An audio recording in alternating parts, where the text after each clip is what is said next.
Canada to the Gulf of Mexico. Where there are Sasquatch sightings, that's where we're gonna go. With so many chilling encounters just waiting to be retold. So join us here in the spooky woods for the Duke Chat Show.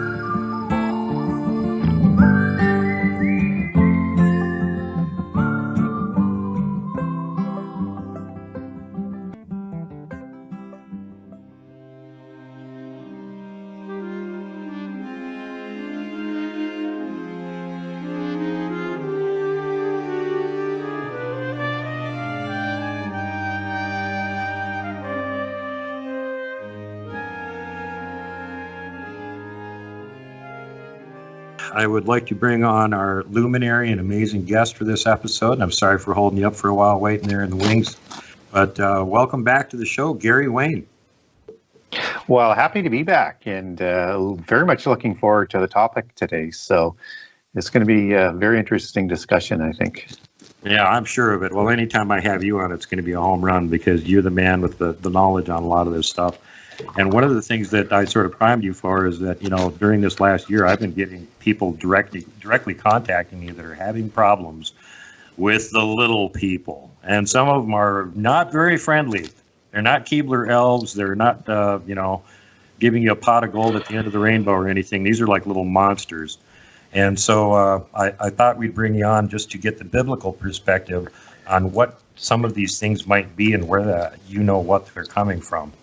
Yeah, so there is a tie-in, a very small tie-in from a biblical perspective, in terms of what Scripture might talk about them. So they're not sort of widely talked about in the Bible, but in terms of sort of concept of how they're would have been created and how the sort of global worldwide phenomena of little people, how it fits into prehistory and how it fits into all throughout history is a very, very common heritage, and it's a much larger topic than most people would give it credit for. And in fact, it's kind of one of those global historic sort of legacies and legends and mythologies that is very, very similar to Bigfoot or giants and pyramids and mystical religions and everything like that. Has these similar parallel tracks of history and significant crossover connections. So it's a very, very, very large topic. So we'll probably talk more about the greater sort of fairy understanding that there's different categories of fairies, and there's 4 sort of major groups of fairies that would include what they call the alien fairy race that rebelled and came from another planet, and they're very much like the fallen angels in the Bible, and they're led by the proud angel.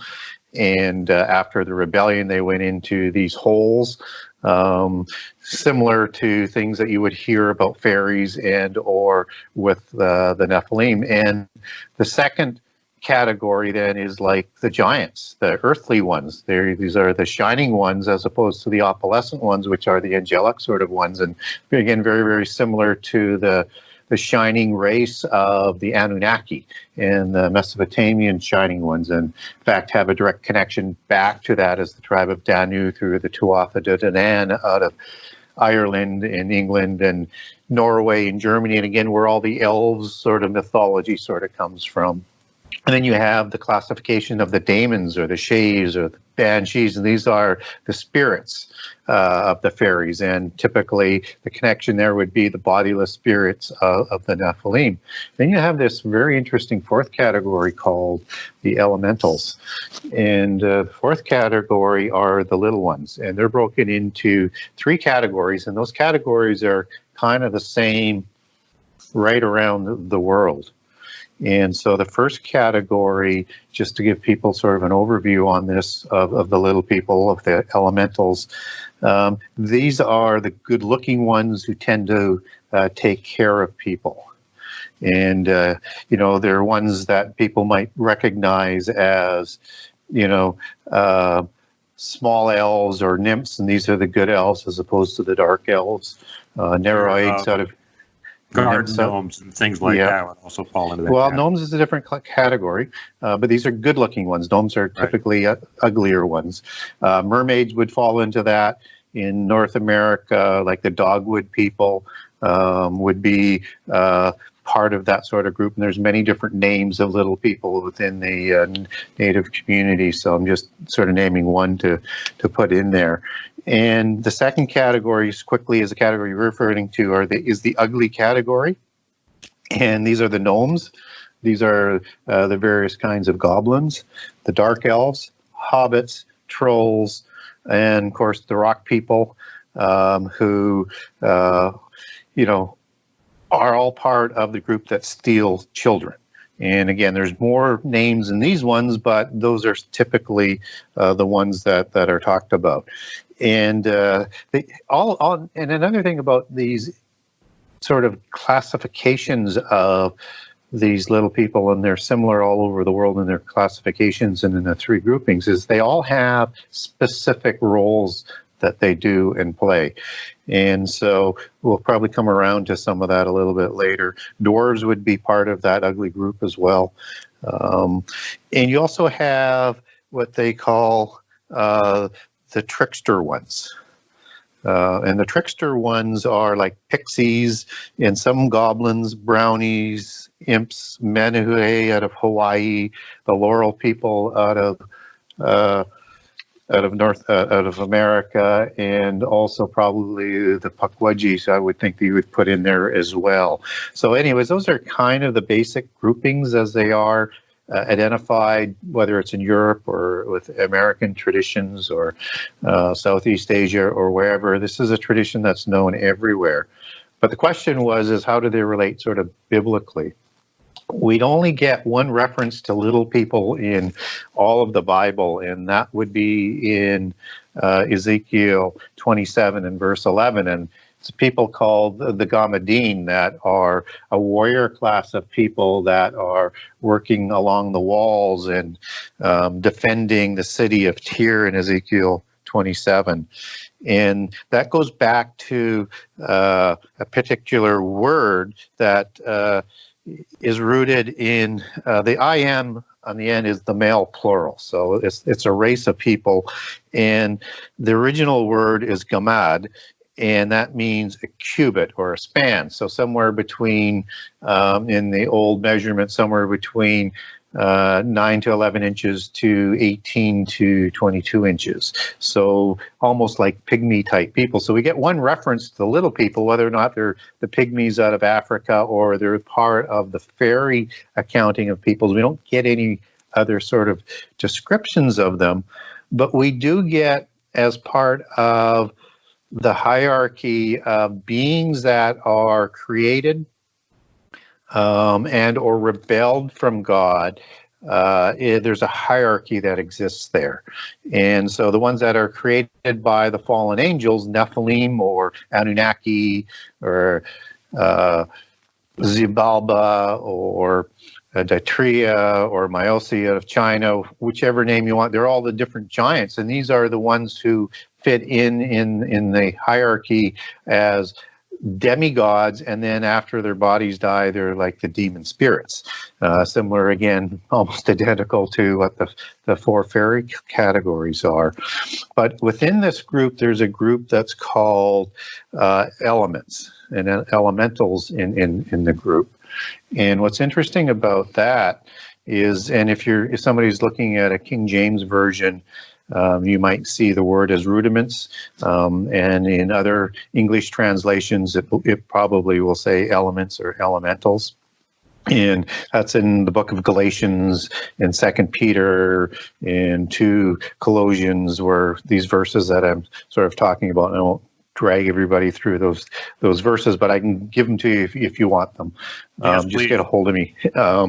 And so get a hold of me by email through my website, and I'll gladly give that out to people. So rudiment, as it comes up in the King James Version Bible, actually goes back to something orderly in arrangement, or and is classified as part of the beings of this organizational structure, as being part of the rebellious governing organizational structures that rebelled from God. So when we look at how that sort of crosses over, and how polytheist religions will look at the elementals, then we start to see a lot more sort of connections and understanding of what they're talking about. And these are considered a part of the offspring of the gods. They are considered the lowest level or the lower levels of that sort of hierarchy of the gods. And, they'll include all the different names that you're talking about, and they're created by the gods to do certain roles, as what we talked about earlier. And they're like in the case of elementals or nature spirits or something like that. Yeah. Well, like gnomes would be a really good example. And they're created to protect the knowledge. And they're there to protect the technology and guard the genealogies and the history.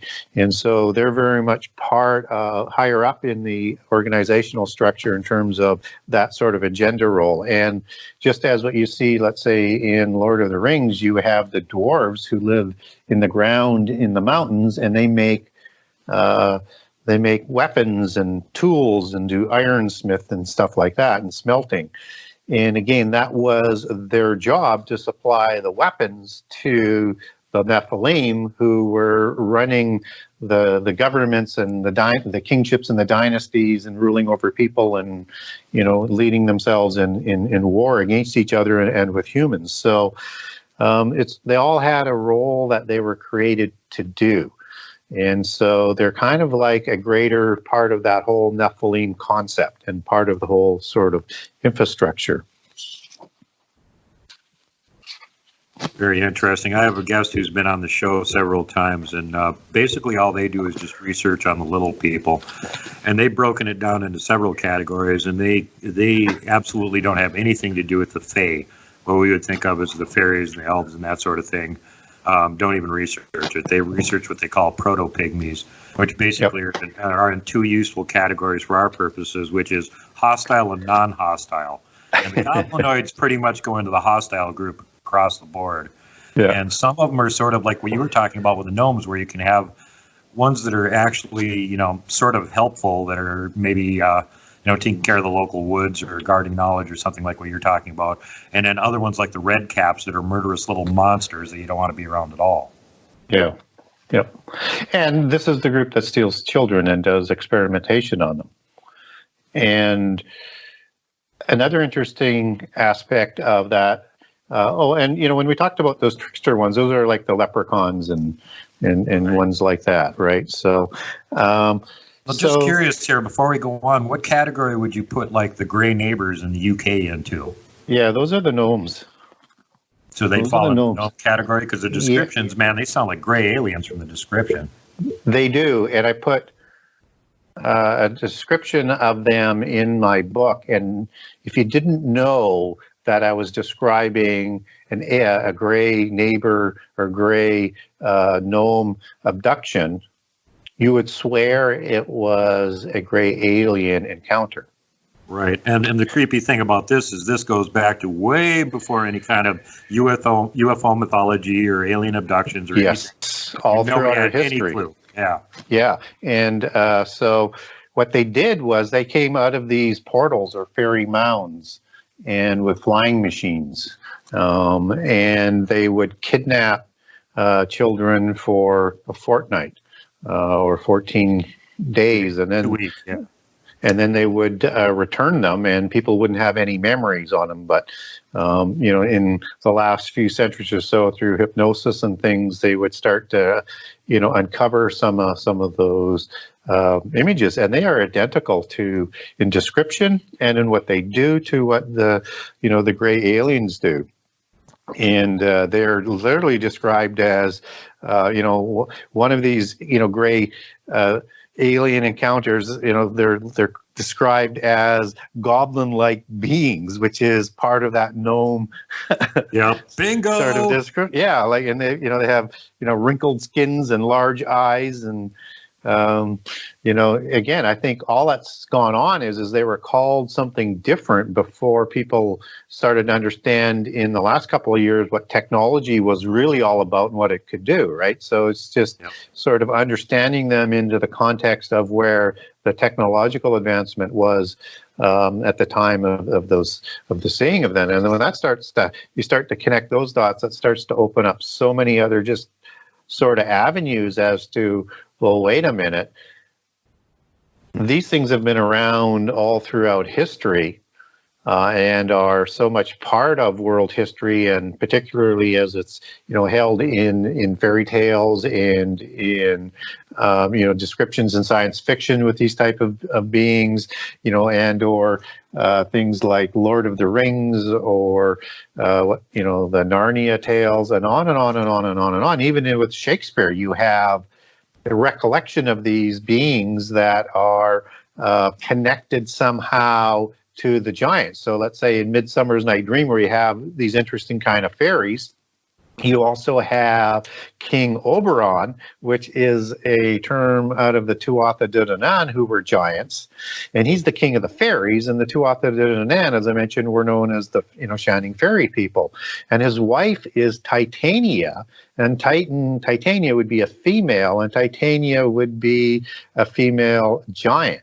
And so you get these so interesting sort of connections that are being drawn on, and Shakespeare drew his knowledge, if indeed it was actually Shakespeare, not Bacon, but that's another rabbit hole, but drew his knowledge on, the writers of the classics, whether or not it was Ovides with Metamorphoses out of Rome, or, writers like Homer and Hesiod and all the great writers. He drew on that to write his plays, as well as, putting his, other interesting concepts and genealogies and belief systems all throughout his work.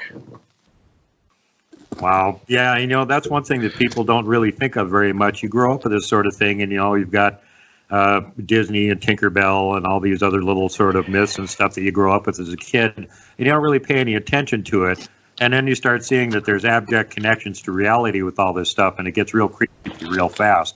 And it's kind of hard to avoid the little person subject, because just as much as that giant myths are universal, they're everywhere. It's the same thing with the little people. You can go up to the Arctic Circle, and the Eskimo have the Chinnerak, and you can go down to the southern tip of South Africa, and they've got the Yumbos. There's little people everywhere. Everywhere. It's common world, legacy, and most people don't realize that. It's in all cultures, all continents around the world, except for Antarctica. Who knows what we'll find down there down the road? And just throw that out to raise a few eyebrows. Probably. Yeah. And you've got gods that come out of mythology. Like Diana, who is also connected to the Tuatha De Danann of Ireland, but out of Italy, where the goddess Diana is. She's the goddess of fairies, right? She creates these little nymphs and water nymphs and nature nymphs and a whole variety of these beings. And just as in whether it's Greek or it's in other cultures, you have this creation going back to gods having an offspring with things to create these other beings. And, of course, they did other things as well, but, like the centaurs and things like that. But but again, you have the same story, whether or not that's a DNA manipulation or whatever is going on, and crossbreeding maybe 3 different species, including humans in there, right? Humans, the gods, and something else. And so there could be technology that's involved in that, because like the centaurs, for example, are created in a cloud off the earth. And that, is a very strange place to have a race that is going to be created. And that's not an unusual sort of concept as you go through these various legends and things around the world. Yeah, that's so much of that makes me wonder, and especially in some parts of the seemingly excluded for a reason apocrypha, some of it I can see why they excluded. But it seems that the more you look at it with a modern perspective, the more a lot of it seems like they're talking about technology, but they just don't have the nomenclature to explain it in terms we would understand. Yeah, exactly. And then you get a lot of other things that are kind of muddying it up. So when you get into some of the deeper things in terms of what I'm talking about in my book, you get into what I call the allegorical symbolisms of the fairies are. And you have a matriarchal branch of the bloodlines of the Nephilim that, goes back to people like Lilith and Mary. And Mary, that's Mary Magdalene that I'm talking about, and Miriam from the time of Moses, and others. And this is what they call the matriarchal bloodline, and in the occult religions. And what's so interesting about that is they call that the fairy bloodline. And to start a new dynasty, they would use a significant new ennobled fairy matriarch to start a new dynasty with. And so the patriarchal bloodline, just to give the reverse side, is the dragon bloodline, and or raven bloodline. So owl and fairy are the allegories. And you see that fairy thing that come up when you get into tales of the Grail and King Arthur. Of course, the Grail is more about bloodlines and the genealogy of those bloodlines, and you get these fairy queens, like Guinevere, and she's has a descendancy back to the Tuatha De Danann, and just as Arthur is a son of Uther Pendragon, and is a Pendragon, again, their genealogies go back to the Tuatha De Danann. So you have that as an allegory that sort of muddies things up in terms of people trying to sort of sift through and say, what's going on with these fairies, and then how do you have fairy godmothers and things, and what does that really mean? And you got to understand that language is more symbolic, but we also need to understand that there were indeed giant fairies as well, and those were some of the good-looking elves, and as they're kind of more portrayed in Lord of the Rings, as one of that species that's this very pale-looking species, and they're not shown as a giant, but typically in the pure Norse version of those large giants, they would have been actually giants.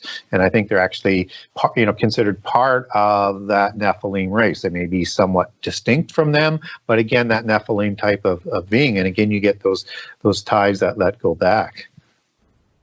That brings up an interesting thing that I'd be curious to get your opinion on, and that's of course, the tie-in of the Third Reich working with the Nordic aliens. And those Nordic aliens tend to look a lot like the description of the big, tall elves. What do you think about that one? Yep, and that's exactly, again, part of that whole sort of Volkish ideology that they also included the Vril ideology of something in the blood that was forming their whole Aryan belief system. And that goes back to, and also had a Thule society because their recollection of prehistory, that they take their history from, that they're the true Aryans, and these were the Aryans that were the people that lived in Thule, which could be a separate primordial or antediluvian prehistoric civilization parallel to Atlantis, or it could be the same, or it could be more Asgard, right? As it comes out of the Norse mythology.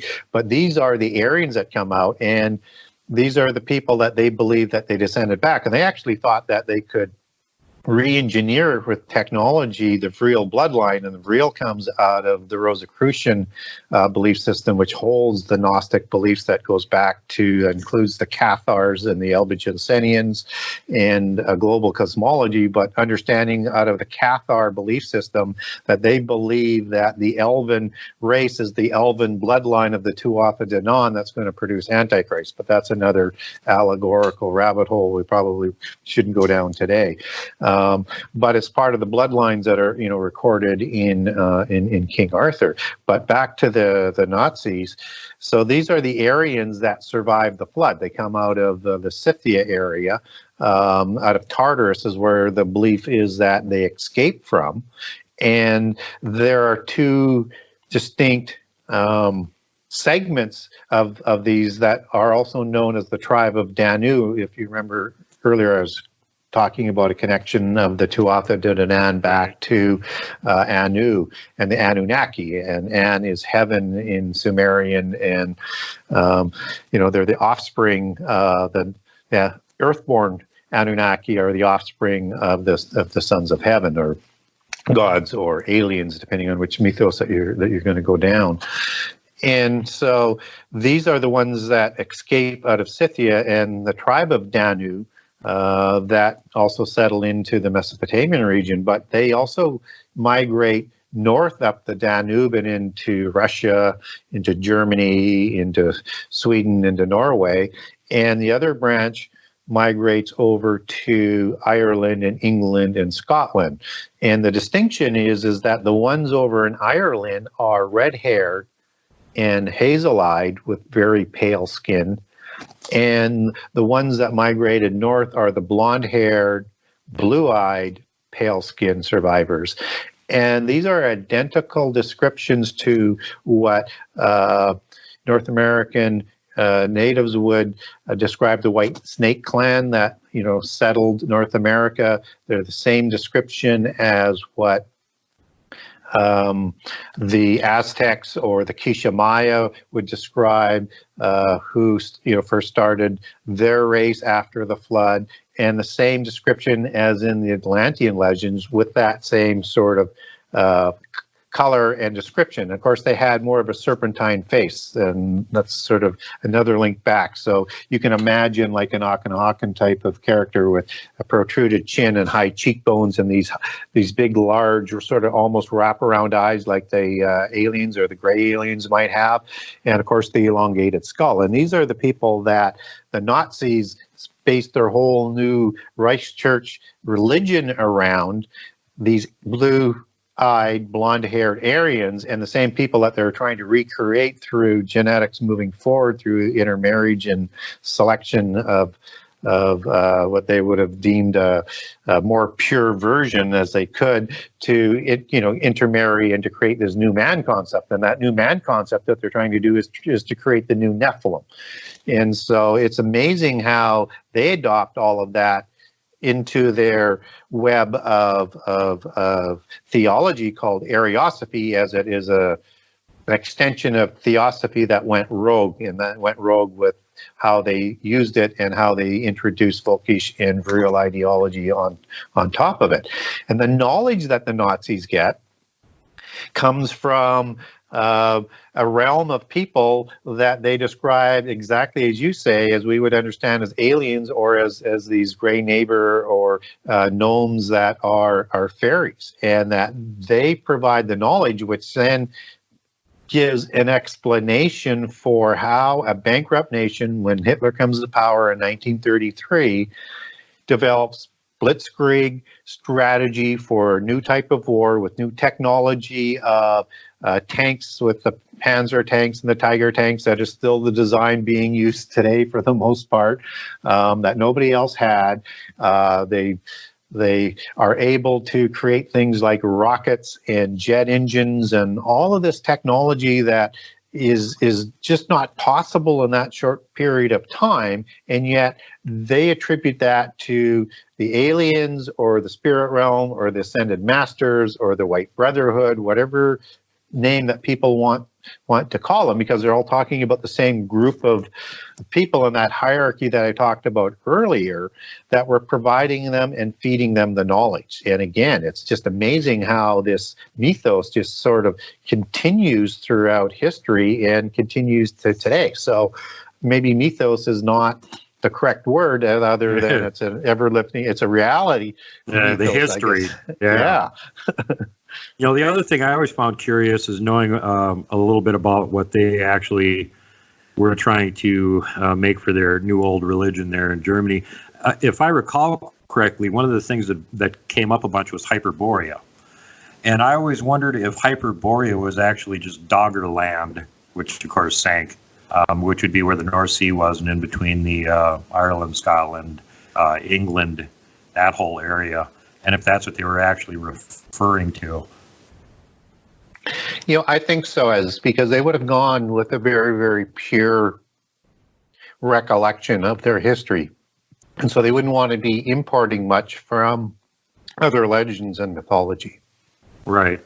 Well, the other thing that was interesting is they were doing all this racial heritage stuff, and they were sending teams all over the world doing, you know, like take the forceps and put it on their head and take measurements and stuff like that, and different size, you know, shapes of faces and everything, and they were again looking for this whole Aryan root thing, and like what you were talking about with breeding programs, which most people don't know about or pay attention to nowadays. There's massive breeding programs in Germany, and so their concept was basically that the original Aryan that they were trying to breed themselves back to was more or less the Nephilim.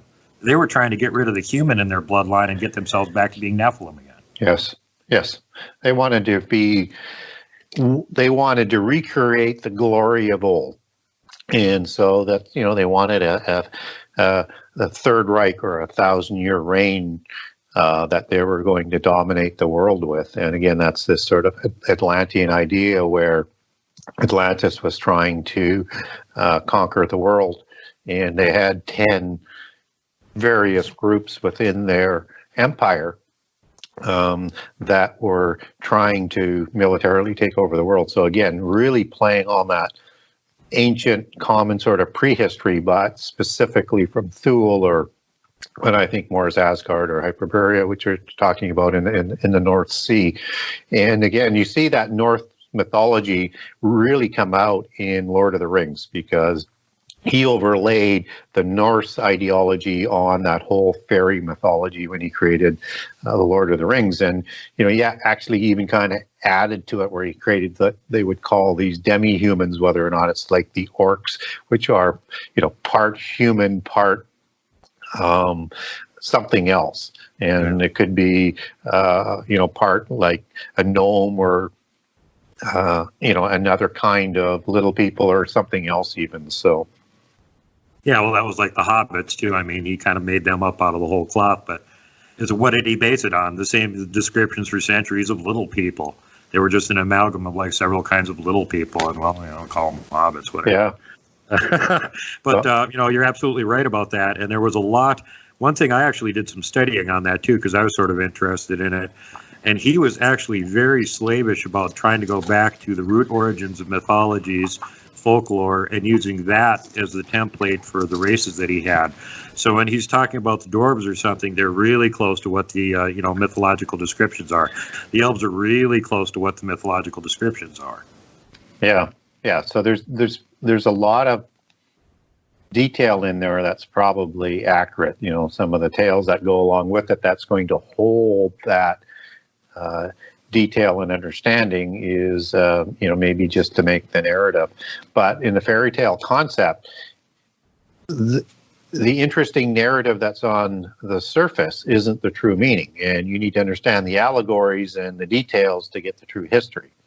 Right. And again, that's the whole fairy tale concept. And typically you need to be an adept of the polytheist religions or the occult religions to understand the real story. And that's sort of the basis of the fairy tale concept. So there's going to be a lot of truth in there, and you just have to, you know, sort of know how to pull it out, I guess, or be taught how to pull that information out. Yeah, you have to know enough of tons of background information that you can sort through it. That's the problem. That's what we need you for, Gary, because we can't figure that stuff out. We don't have a super brain like you do. Yeah. And another interesting thing about, connecting different things, whether or not it's aliens or it's ghosts and demons and Nephilim and stuff like that, is something called a fairy domain, which is like a Shay, S-I-D-H-E. And Shay is also a demon spirit, so it's got a few different meanings, just as there's also a Tuatha De Danann people called the Shay people. But when I'm talking about the fairy domens, though, domen actually means portal. And these are like little mini megalithic structures like Stonehenge, but they're one single sort of unit. So basically two huge rocks with another one on top, and they're freestanding. And these are portals. And what's interesting about that is that you get this connection with, people may not be familiar with it, but it's called Yigal Rephaim, which is in the Golan Heights. And it's this wheel circular sort of figure. And Yigal actually means wheel and or circuits, and I think there was many sites, but there's hundreds of these little domens that are actually in there. And what's interesting is you get out of the Ugaritic texts, when they're talking about the Rapium or the Rapiu, depending on which transliteration that you're using, these were the travelers that would, and the transliteration for what comes up in Hebrew as Rephaim, which is the post-Diluvian or after the flood giants, as opposed to the antediluvian giants, which are the Nephilim giants. Whatever the distinction is, they're called differently. And so these are the portals that the Rapiu would travel back and forth from. And again, you have a similar structure within this and very, very similar to the Stonehenge circular thing, but there's more circles within it. That has these dolmen structures that look like those outer rim of Stonehenge, which looks exactly as their individual units as a fairy dolmen. And there is hundreds of these dolmens or portals where seemingly these giants travel back and forth from the underworld.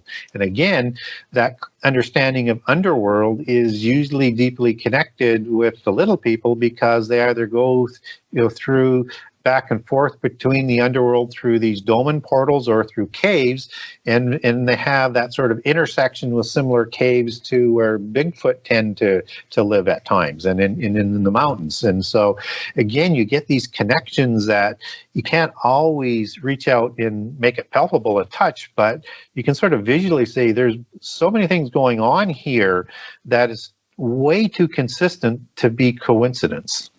No kidding. And speaking of dolmens, and here's a little plug for tourism here in Montana.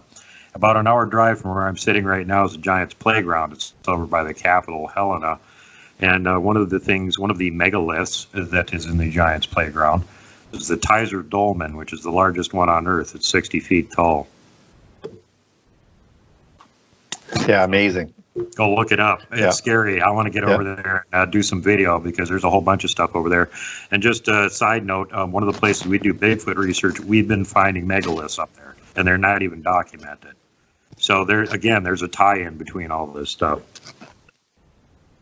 Yeah, and I think it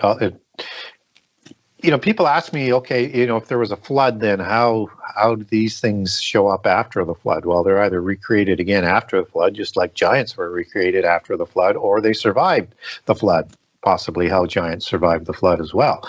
And if they survived, how, I lean more towards, second creations by the fallen angels, but by the ones that weren't put into the abyss, because only the impassioned and most evil ones went into the abyss for the crimes for before the flood. So there was fallen angels still around after the flood. But if they survive somehow, just as we get like in the Epic of Gilgamesh, or with Deucalion in the Greek version and Pura, I mean, these are survival stories of giants. Utnapishtim, that's recorded in the Epic of Gilgamesh, is 2/3 god and 1/3 human. And he's a giant, and his whole family is a giant, and he's an archetypical giant. And Deucalion is and Utnapishtim is created by the gods. So as an offspring. And Deucalion is the son of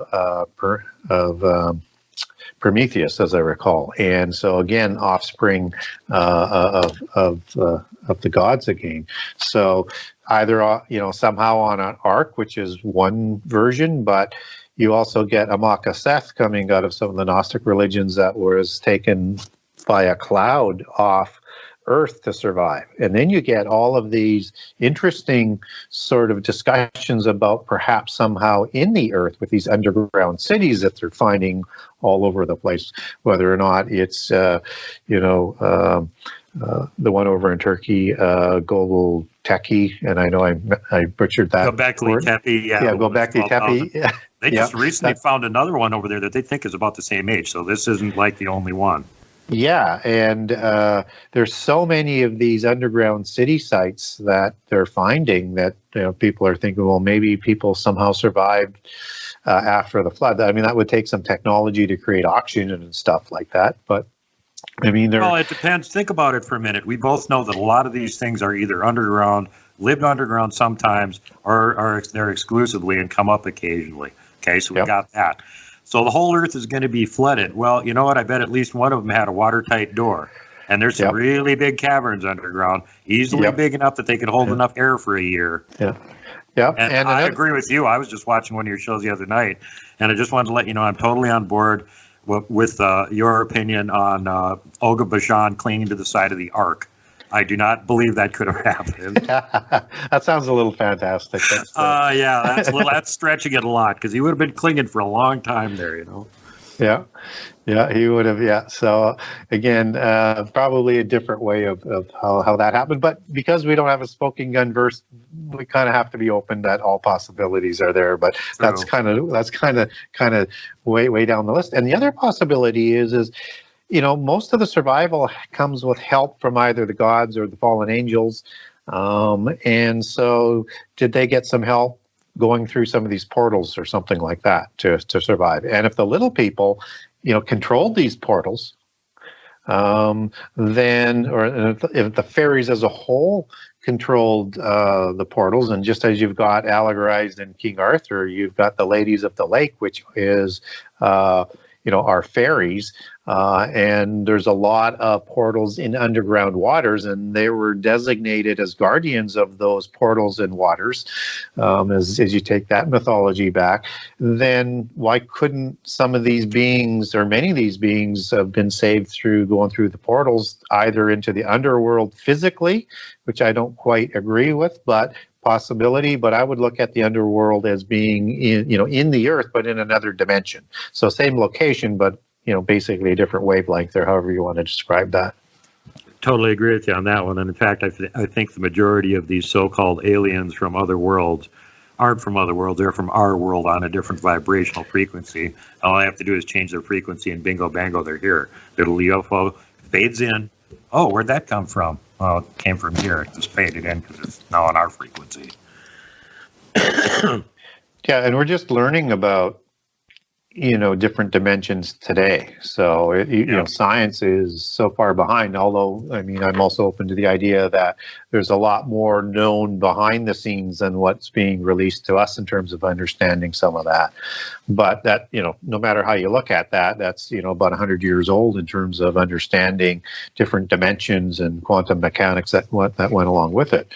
And what's interesting about that sort of connection is now you have all of the major pioneers of quantum mechanics and understanding quantum computing basically saying, if you want to understand this, you have to go read the Upanishads and various Vedas out of the Hindu religion, so you have an understanding of what we're dealing with, so that your thinking is right. And so all of them were immersed in the ancient history of a specific religion for their understanding as pioneers creating our understanding of dimensions. It's again, you couldn't make this stuff up. It just people wouldn't believe it, but it's true. Yeah, I know. That's the weird thing. All this stuff keeps looping around and referencing itself all the time, and other weird things. Science keeps referencing supernaturals referencing science. The two are getting closer. Well, the more you study the really advanced theories in physics and stuff. I mean, that reads like a book on high magic or something at this point. It's ridiculous how tied in it is with it. Yeah, it is. And again, that just sort of tells me that when you have these holy scriptures from those religions that have this information that's in it, it just tells you that this is not new. It was here before, and we're just catching up to that. Yeah.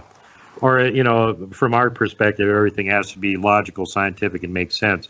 So what's really going on is that it's stuff that was already known. They're just figuring out the nomenclature to describe it. What are the mechanics of it? How does it work mathematically?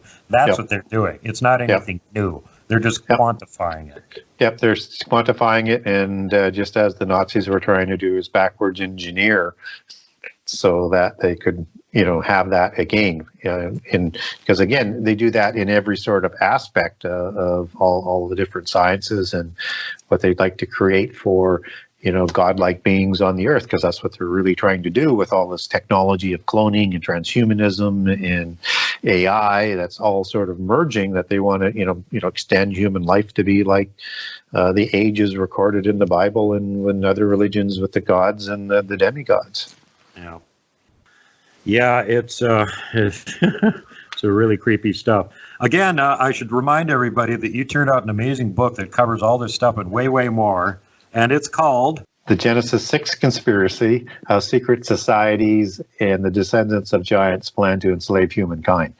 And it's got more information in it than one can imagine, and you can't speed read it. If you do, I think you might pop some brain cells. Every sentence, every paragraph, every chapter is loaded with information, and it never stops coming. But it's written in a way that it's a mini story in every chapter that leads into the next chapter, and the chapters average about 6 pages or so. So you can come back to those chapters and reread it, or you can read it at the pace that you can absorb the information. But it just if you're after information on a whole bunch of things that connect so many dots in this world, that's going to be a book that interests you. If you want an easy read, not a book that's for you. No, for our purposes, for World Bigfoot Central and World Bigfoot Radio, it is on the highly recommended list. So if you haven't seen it, if you don't have a copy, I recommend you go get yourself one, because it is totally worth it. And you'll have lots and lots and lots of interesting stuff to go over. And when you have one of these questions about how does this stuff connect, well, there's your reference book. Go check it out, because Gary did all the legwork for you and spent 30 years putting it together. It's a totally awesome book. Make sure it's in your library. Now, the other thing we were talking about, before we loop back around to little people again, one thing you mentioned that the Nordics in Northern Europe, especially like in Ireland, you have the hazel-eyed and red-haired, really fair people, and then most of the rest of the Nordic countries, the blonde, blue-eyed people.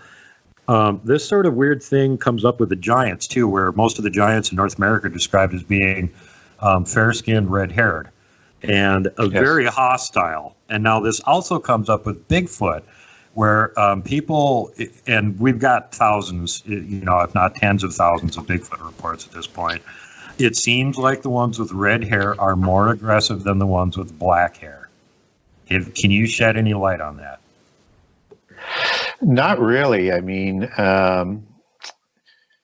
typically when it comes to the giants, I mean, they're all essentially aggressive. I mean, I know in like Greek accounts and things like that, you have, good heroes and bad heroes. There's actually stories here from North America of some of the giants siding with the natives when they had their big showdown with the giants here in North America, according to the legend. And it was actually the smaller ones, the ones that were more in the 7 to 9 foot range, seemed like they had more of an attitude like the humans did and wanted to side with them, and they all ganged up on the bigger ones and got rid of them. Yeah, and typically when you get those intermediate size, those what I would call hybrid Rephaim humans. So you have the purebred ones that were the offspring of the gods or fallen angels, and then you have them starting to intermix with the humans, which creates an intermediate size.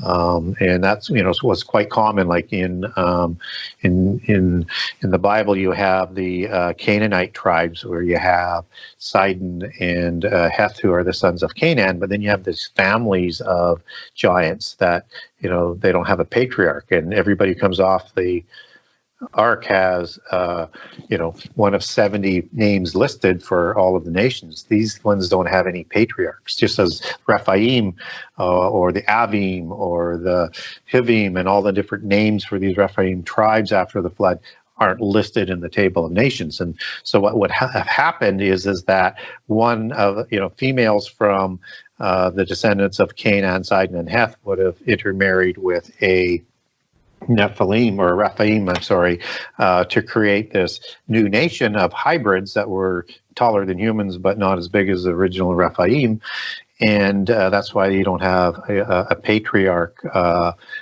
name given there. And classic example might be Arba, who is listed in the Bible, who is the father of the Anakim or the Anak, but he doesn't show up anywhere in the Table of Nations, but lived in the same area as where these hybrid humans came from. So I think that's a classic example of what we're talking about. So it doesn't surprise me that the intermediate ones may side with humans as opposed to the purebred ones, right? Because there's this hierarchy of pedigree that's always with the original giants and their descendants thereafter, which is why they continue to intermarry in the royal bloodlines, right? To keep that bloodline pure and that genealogy with a pedigree that they could take back into prehistory that establishes their place in the overall hierarchy around the world. So that doesn't surprise me.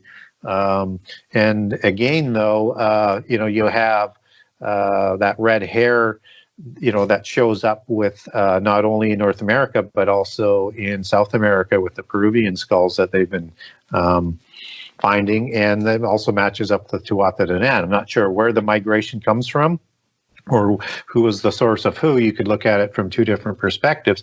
But again, that's a sort of a commonality on it. And I guess I would say, if I was going to make a link on that, if you had blonde-haired Sasquatch or Bigfoot, I would suspect they would be quite aggressive as well. And we do actually get reports of blonde-haired Sasquatch, and to my knowledge, they're not significantly any different than the other ones. It's only the red-haired ones that stand out as being very crabby. Hardly ever get any reports of somebody seeing one of those where it isn't making a fuss or throwing something at them or trying to chase them out of the woods. Yeah, and so I was also thinking, like, sometimes you get descriptions of Yeti in the lighter hair color, and I was wondering, just making that connection, because I hadn't heard this what you were talking about with the dark-haired ones. And typically, the dark hair would come from the humans. Yeah. Right? Yeah, you would think so. And, the DNA study that Melba did tends to back that up, too, that the ones she got the samples from were hybrids. They're, human, female mother, and question mark, we don't know what it is, male father. So... Yeah, I'm not convinced that Bigfoot is Nephilim, but I think they're a different creation. I think we might have covered this off in the last show we did. That is that greater sort of Nephilim concept of these beings that were created, but I think distinct from the Rephaim or the Nephilim. So I wouldn't view them as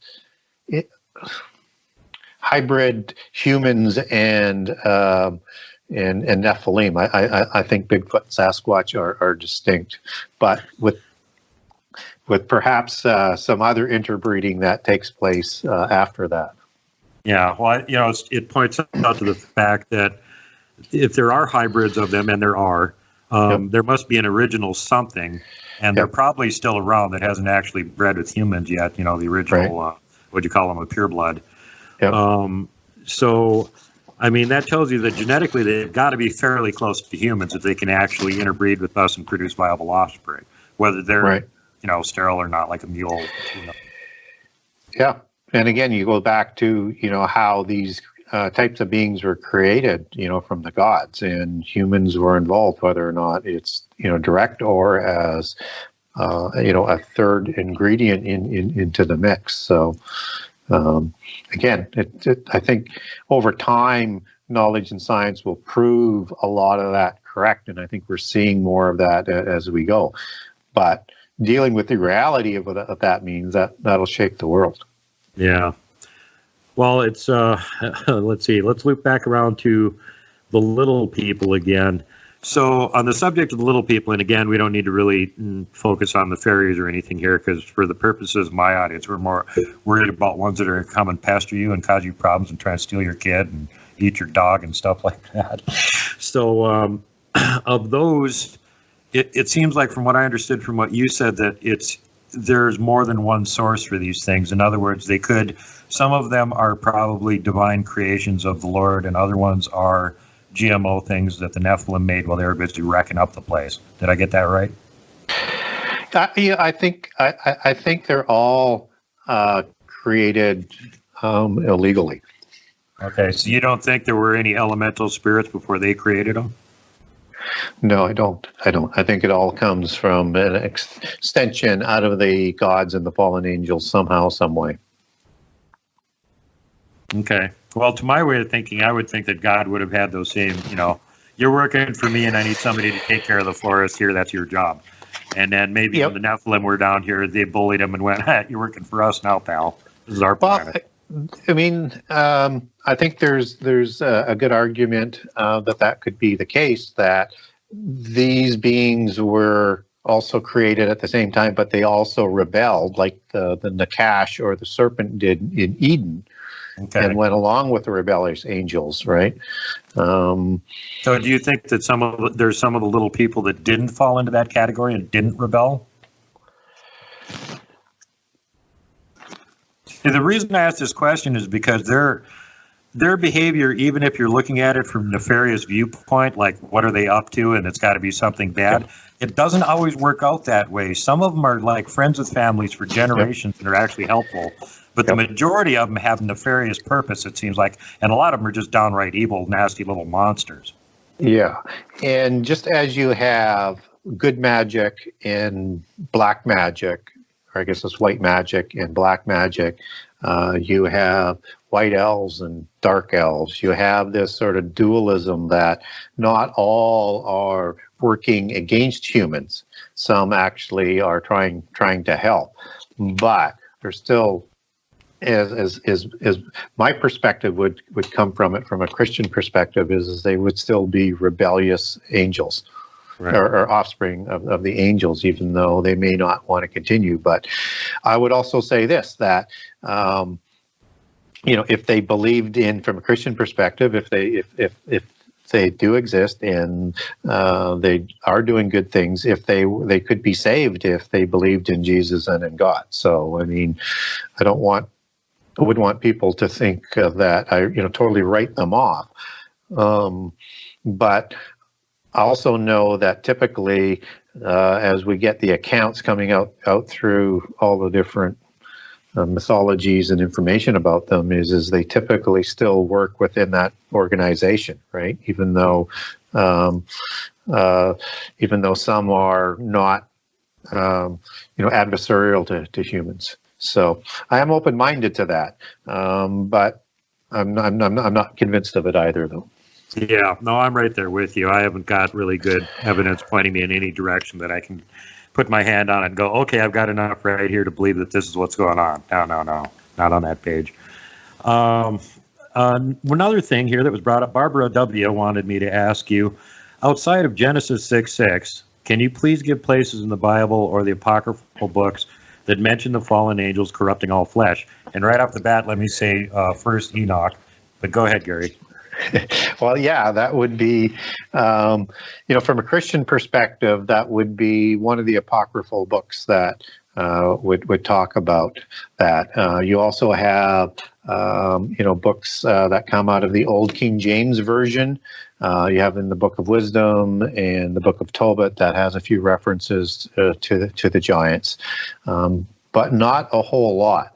But certainly in, if you're talking about the creation, but if you're looking at within the Bible, there is significant references to the giants after the flood. And it's all throughout the Exodus. So if you're into the book of Numbers, beginning, let's say, the book of Numbers in 13 chapter, it's going to talk about the spies that go into the covenant land and they see, 3 kings of the Anakim. And then when you get into Deuteronomy, and the giants, and also taller people, the hybrids, which are the Canaanite tribes that I was talking about that intermarried with the Rephaim. And in Deuteronomy 2, you have many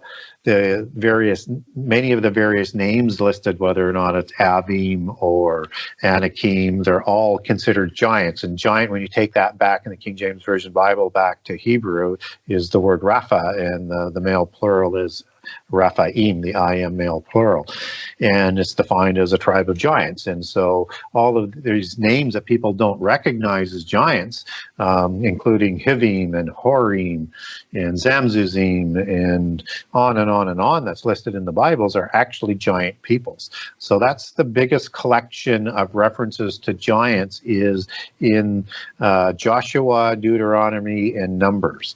And then you get a few more references of these as you get into the book of Samuel with David and Goliath and the giants that they are slaughtering there. And this is where the Avim also lived. And the Avim also has some Minoan and Crete giants that are also intermixed in their web of military cities in a pentapolis type of military structure. And so, yeah, that would be the bulk is in that section there. But outside the Bible, with the accepted apocryphal, you can only go to the King James Version in the Book of Wisdom and Tobit and Baruch. There's another reference in Baruch. And then the lesser accepted ones are like, First Enoch, which I think runs 99% congruent with the Bible, but I think it's got a few corruptions in it as it's come down the line. Not a lot, but I like First Enoch a lot. Second Enoch, Third Enoch, Book of Giants, that's, they're not very trustworthy at all. Book of Yashar isn't trusted, but Yashar, talks about it. Book of Jubilees talks about it. You get into almost any of the Dead Sea Scroll books, they're going to talk about in the various ones, whether they're Gnostic or apocryphal Christian, they're going to talk about giants. So there's a wide bank of knowledge that's out there, but outside the Bible, there's not a whole bunch that you could sort of line up in terms of being recognized scripture. Right, and some of the stuff might be viable information, but one of the reasons that a lot of it isn't trusted or included as canon is because the signs point to it having been written after the period that it's ascribed to. So in other words, they may have still had some good information on that period, but it wasn't actually written when they said it was. Exactly. Yeah. And so it's they call it a doubted authority or accuracy. And so and the thing is with the Book of Enoch, as an example, is you have an Aramaic version of it and you have a Ge'ez version of it. And I recommend getting the Ge'ez version because it has a little bit more. But there is no original Hebrew version to verify it. Oh, man. And that's the issue. Yeah. So that's a big issue. Yeah. That's a big issue. You have some fragments and you have a reference in Jude to Enoch, but you don't have a Hebrew version, and that's why a lot of them are, apocryphal. Which apocryphal book was it that Jesus referenced? Wasn't it Jasher? Well, Enoch, First Enoch talks a lot about the Son of Man. Right. No. I'm talking about Jesus and something that he said. It seemed to me like he referenced one of the apocryphal books. I thought it was Jasher.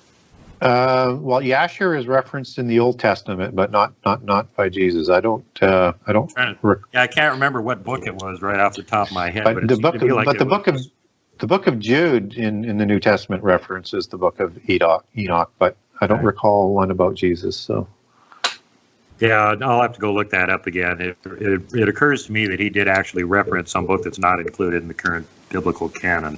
I can't think of which one it is. Now, here's the last question, and it's totally out of left field and doesn't have anything to do with what we're talking about. But it's from Troy B. And he says, do you know if there is a name of a first vampire? And was perhaps a fallen angel the first vampire? That's a very, very good question. And certainly blood drinking was a significant part of what the Nephilim did. And so the question gets to be, is the vampire an allegory or is it real?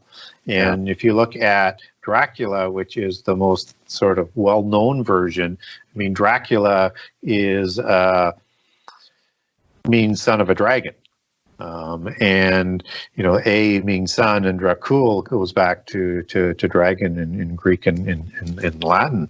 And it's drinking blood. And you've got the fangs of a cobra as a serpentine sort of imagery that Dracula is drinking the blood from, helping to drink the blood through and biting, as do other vampires.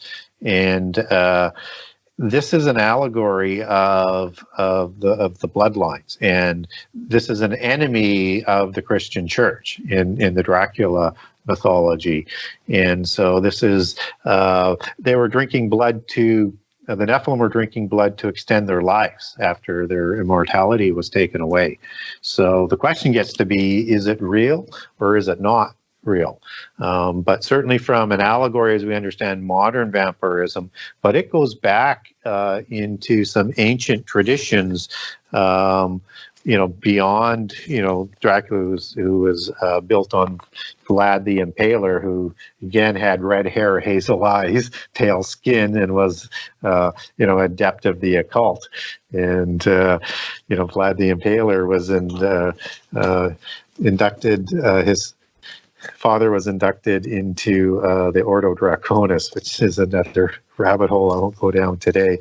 But when you look at the sort of the mythology of this vampire, you get into Lilith, again with that owl imagery, and Lamias, that these were blood-sucking demons and female oupiers that has an etymology that goes back to the overlords and oberons of the Tuatha De Danann as well. And so typically when you look at the vampire mythology, it would probably go back more towards the Lilith type of connection. And again, so is that now a fallen angel, or is that another creature that's created by the fallen angels? There's not anything on there that we can really track that to. But when you look at the blood drinking aspect of it and this connection back to vampires, I'll just make a couple of quick connections here. So these oupiers were night operative vampires as they go back into the Tuatha De Danann and Scythian traditions. It goes back to the Romanian the Romanian word strigoi, as I recall, for witch, and popular for vampire, and is Latin for strix, meaning screech owl. Just as a screech owl in the book of Isaiah, as you take that back to Hebrew, goes back to Lilith. And that's the formation for this Lamia, this blood-sucking demon that I was talking about. But an oupier would be the female version of the oberon, right? The Ooper, or the Ubar as it comes out of Scythia.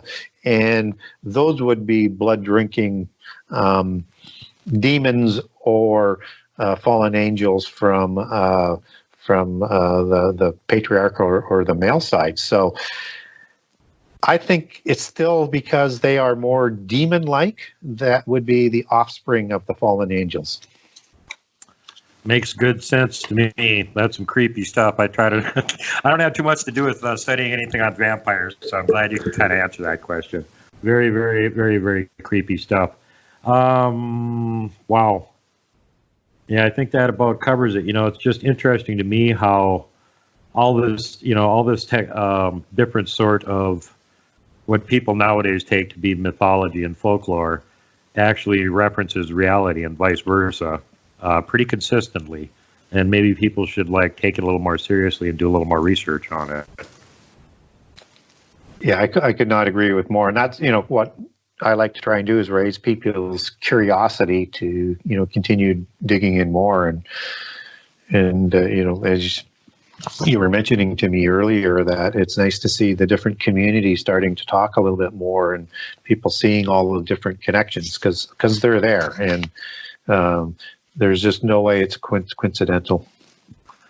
Yep, and again, like we were referencing at the beginning of the show, and I really believe that, in some of the old manuscripts, they're trying to describe things that we would recognize as technological, but just didn't have the wording to describe it that way. So it ended up sounding like some weird supernatural mystical thing when maybe perhaps it wasn't, like the wheel of Ezekiel, things like that. Yeah. How would you describe a flying saucer if you were back in those days? Well, what's interesting about that wheel of Ezekiel, and it's similar to the word gigal that I was talking about as you go back into the Hebrew. But in First Enoch, you get these three groups of watchers that surround the throne. And you get the seraphims, which are the serpent-looking angels, and you have the cherubim, which are the four-faced individuals.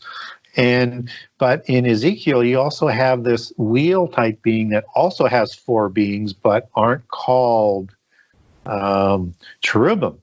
But in First Enoch, you get this word, the Ophanium, as the third group of watchers that never rest. And Ophanium is the word wheel. As you take that back as another version. And I think that is another type of that angelic realm. But the other argument is it's some sort of technology that, would be the chariot that God flew on. So however you want to take away from that. But I'm a real fan of, trying to connect dots and understand the original meanings. Right on. Well, that's the best way to go. Go look at those original meanings. And, talking about the giants possibly escaping by going through gates, there's good reason to believe that could be the case. I've actually talked, and I'm sure you've heard this through Steve Quayle, where he's talked to some of the natives down in the Southwest, and they will still go to the portals to this day and talk to the things that are on the other side, which according to them are giants, and some of them are saying, we're getting ready to come back and visit. And I've gotten that from other tribes down there that I've been talking to, too. So that whole thing is extremely creepy, and you could be right. That's how they survived the flood. They weren't on Earth, or they were on a different, vibrational frequency Earth that wasn't getting a flood at the time. Yep. And biblically, from a prophetic perspective, and I know not everybody agrees with me on this, but it does say, Jesus says that his second coming and a sign of the end time is going to be like the days of Noah. And a lot of people just think that that's sort of the godlessness that they're going on marrying and they're not expecting it. That's part of it. But this is part of the oration of what the signs are going to be like. And if you believe, like I do, that Jesus would use words perfectly, he uses the same words as in the days of Noah that is in Genesis 9 to describe how old Noah lived to. The days of Noah, were 950 years. So the words are exact. And so to me, that's telling us that we need to look at Noah's age, that'll be like that, both the 600 years before the flood and the 350 years that he lived after the flood. And that includes Babel, and that includes Sodom and Gomorrah. And, the recreation of these beings, or survival of these beings after the flood. And that if we're at the technological level that we're at right now, and we're not in the end time, and if you extend that it's going to be like the days of Noah, then we're still catching up to that technology that built these great megaliths and portals and pyramids and cities in the mountains like Machu Picchu, and these great cities underwater that nobody can account for and underground. And to build that is a technology that we don't have today. And I think we're seeing something that's going on that's very, very similar to that, which means that not only were the gods or the angels feeding additional knowledge to the seven sacred sciences that accelerated it to bring about the first apocalypse, it's the same thing that happened as a direct analogy with the Nazis, with their acceleration of knowledge with the help from that same sort of realm. I think we're seeing that acceleration again today, that's getting ready for this time where those giants and the fallen angels are coming back to the earth. The giants that could have survived, this is speculation, could easily come through the portals, or there's going to be another creation of them. But we also know the fallen angels are going to be released from the abyss that were imprisoned there in Revelation 9. And then by Revelation 12, which is the 3.5-year point of the last 7 years, all the rebellious angels are cast down to the earth, including Satan. Oh, boy. And yeah, not looking forward to that. So, nobody should. Yeah, well, some of those bad guys are probably looking forward to it, but I'm sure not. Yeah.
And again, they don't have the same look.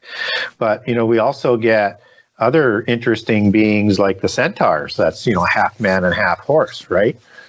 And chimeras. Yeah, and chimeras, and created in centaurs created in a cloud, as if it's a DNA manipulation. And you also have Pegasus, and you also have mermaids, and then you get into things like what gods like Bast did out of the Egyptian pantheon, which that movie Panther is based on, and Bast is a lion god. And of course, you have lion men of Moab as Nephilim, and lion men of Gad, and you've got all of these other different sort of lion men that are on reliefs that are all around the world, and they were a warrior class and fighting just like the Nephilim were, and they had lion characteristics. And then you have the Tengu offspring of the gods that have this raven or bird face that are very, very similar to descriptions in terms of being the ruling class and the warrior class that, again, are all over the world, whether it's Japan or China or India. And I wonder how that relates to the Thunderbirds in North America.